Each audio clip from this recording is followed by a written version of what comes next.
Thank you for taking the time to join us for our first virtual Study Abroad Fair Week. My name is Stephanie Clark, and I work in the Center for International Education at the College of Charleston.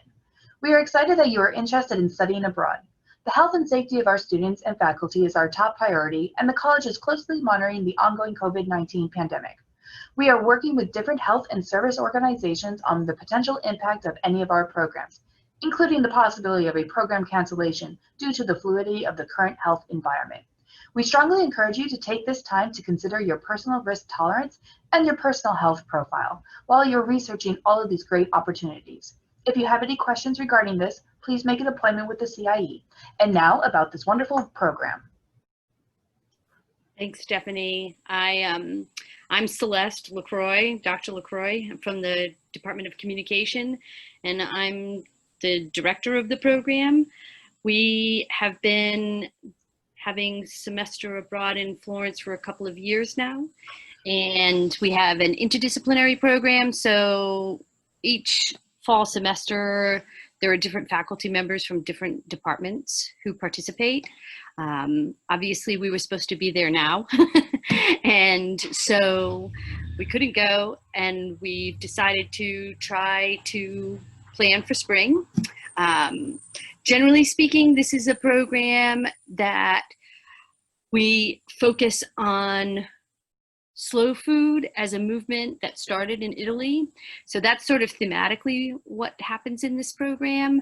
But the courses this spring will be communication courses and English/film studies, because the faculty member from the English department also teaches in the film studies program.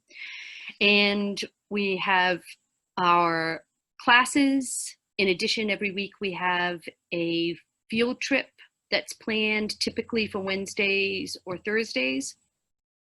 We travel as a group for a long weekend, and we leave Florence.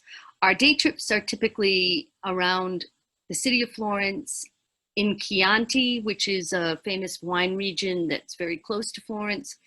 And then other trips, we go to other areas of Tuscany, which is the region that Florence is in. In Tuscany, we usually visit Siena, which is a pretty famous city, and Lucca. But our other field trips are typically revolving around food, sustainable food production. So we go to wineries, we go to artisanal cheese makers, we go to an artisanal chocolate maker, we visit a traditional pasta making family-run factory, I guess you'd call it. And that's just a few, just to give you some examples. And our classes are not all specifically tied to the sustainability/slow food theme, but there is some material in some of the classes focused on that.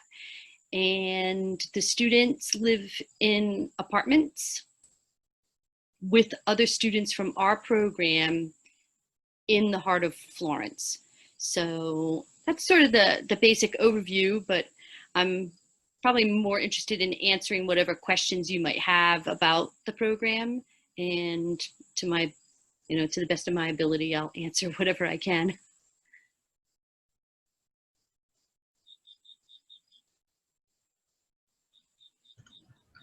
So Gregory, are there any questions that you might have had? Oh, well, I'm an art history major, and I was wondering, I know the classes are more focused on communication in English, but Italy is just really, really rich with the Renaissance art. So I thought it'd be a good experience maybe to go on this trip. Yeah, obviously we visit museums in the city. We typically take a city tour, and the person who is our guide always is a person who's certified to talk about art and architecture in the city. Italy has a really kind of stringent program for tour guides to be certified in certain topic areas. So obviously the city it's stunning.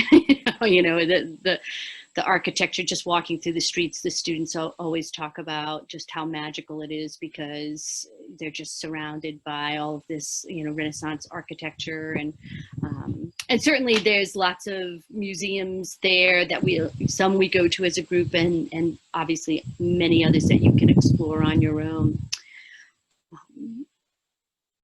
So I don't know if that helps with a question you might have about it pertaining to your major. The English courses would count for humanities in general education. The communication courses would probably have to go toward electives for you in your degree program. We also will occasionally, if a student has a particular need, we may approve an online class during the program. We usually suggest, though, that students limit it to one online class while we're abroad, just because you don't want to be kind of tied too much to having to do an online course while you're there trying to experience everything and travel if you're interested in traveling around Italy. So. You also mentioned a film study class. Is that Italian films? Yes. So right now, the faculty member, and I thought she was joining us, but she hasn't come in yet. But the courses for film studies, the English courses, there's usually 2 offered, and because we had a certain set of classes that we were planning to offer when the program was supposed to be this semester. She's still working with her department to clarify which courses that she'll offer, but she had been planning to offer the sort of introduction to film criticism, which is the first class in that minor, and another class that was more focused on Italian film. And so I believe that at least one of those 2 classes will be focused on either films about Italy or Italian film. Thank you. Yeah. And Meredith, I don't know if you have any questions. Or if I don't.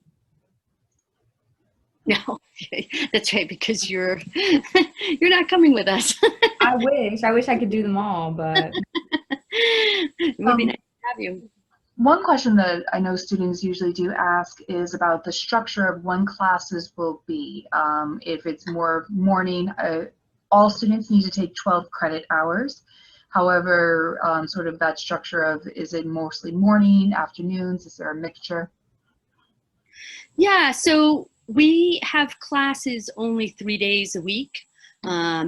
We have Fridays and Saturdays and Sundays for students to travel and do what they would like to do. The only exception to that is the one weekend that we travel as a group.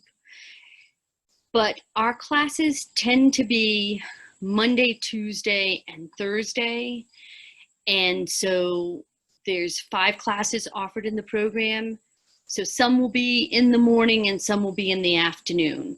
So generally speaking, students have no more than 2 classes in any given day, but they might have a class in the morning and a class in the afternoon on Tuesdays, and then, one in the morning on Mondays and one in the morning on Thursdays. So it just sort of depends on which, complement of classes the student chooses. We tend to start classes not until about 10 in the morning. And then we have a break built in for lunch where we typically hold our classes. There's lots of sort of quick food paninis and pizza and other kinds of inexpensive food right in the vicinity. And then we have 1 or 2 class sessions scheduled for the afternoon. But generally speaking, we're done before, usually no later than 4 or 5 in the afternoon. And then the day of the field trips are all mandatory because they're, connected to our classes and the theme of the program. And so that day we don't have any classroom time, but the field trips are mandatory as a part of the overall, experience of the program. So I hope No, that's great. that kind of covers everything. And I know we're working on this currently, but typically, can you speak upon what's sort of included with the program? Yeah, so this program, Florence is an expensive city, relatively speaking. So housing there is the major cost in the program fee. The program fee is $6,700, and it covers obviously your lodging, all of the field trips that we do as a group, the overnight trip that we take. For the spring, that's scheduled a little bit towards the end of the program. And some meals, though, because students live in apartments, we generally anticipate that you'll be cooking for yourselves. The things that are most evidently not included is airfare.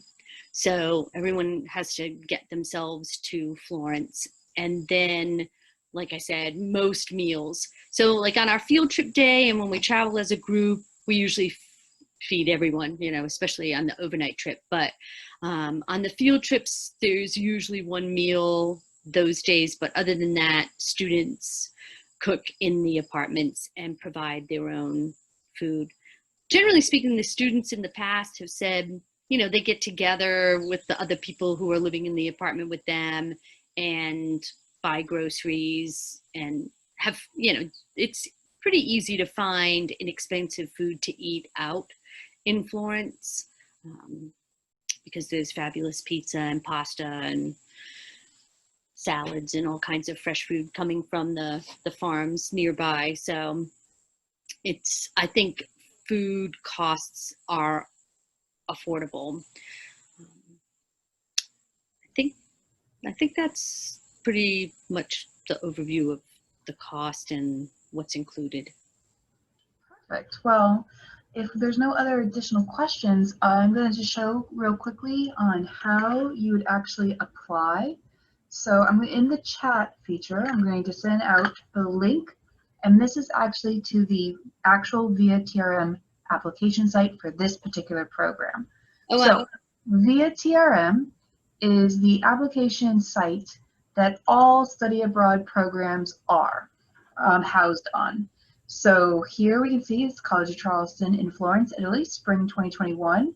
It has some information about the program, contact information, and along the one part that I love the most about all of this, sorry if I made anybody sick, is the scholarships and financial aid opportunities. Because one of the things that we really want to highlight is the fact that if you want to study abroad with a faculty-led program, you are eligible to quite a plethora of different types of scholarships. And you can learn more about that when you visit the link that's provided at the bottom. Now, with scholarships, I do know sometimes students feel that they don't necessarily think they're going to get it, so they're not going to apply. The only way you know 100% that you're not going to get a scholarship is if you don't actually apply. The worst thing that can happen is that you get a no. The best thing that can happen is that you're actually going to have to pay less for spending a semester in Florence. With the College of Charleston, the tuition for the program, you do need to be in at least 12 credits, but the tuition for in-state is the same, but if you're an out-of-state student, there is actually a bit of a discount with that. So contact us, we can go into more detail. When you create a VIA TRM account, so you can apply to programs for this spring semester along with your career at the College of Charleston, you're going to use your College of Charleston email, and that email will actually link your account with your information with the College of Charleston. That way, when you are ready to hit that apply now button and you start the application, a lot of the information will actually be pre-populated for you. So you will just need to read and agree and then hit submit. The important thing that you need to do after you hit submit is read your emails.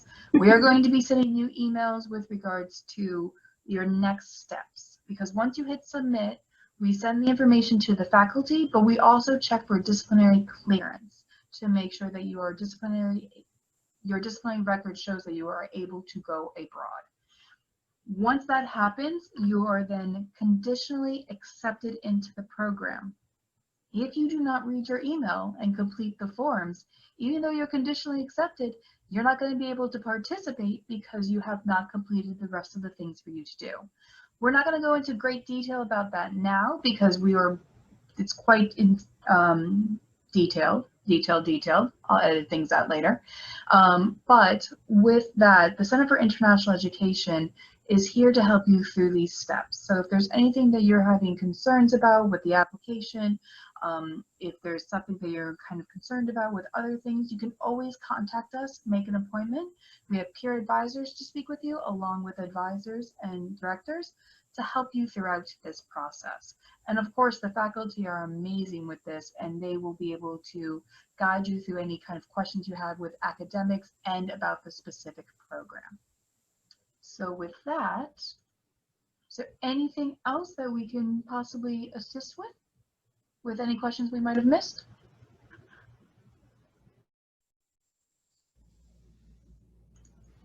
All right, on that note, I want to thank you very much for coming. If you have any questions, please let us know. The application deadlines for this are coming up quite quickly. So if there's any questions that you have, we would be more than happy to answer them, and have a great rest of your day. Thank you very much. Yeah, thanks, Greg. Then feel free to reach out to me. I think my contact information is on the page with my email. If you have additional questions, I'm happy to answer them. And if it's all right with you, I'll put your name on my interested students list, and that way I can send you information as we have it. That's perfect. Thank you. And if you get that email and you decide that you don't want to get any more, you can just write back to me and say, don't, take me off your list. So, so there's no obligation to that. All right, I'm going to stop recording. Thank you so much, everyone.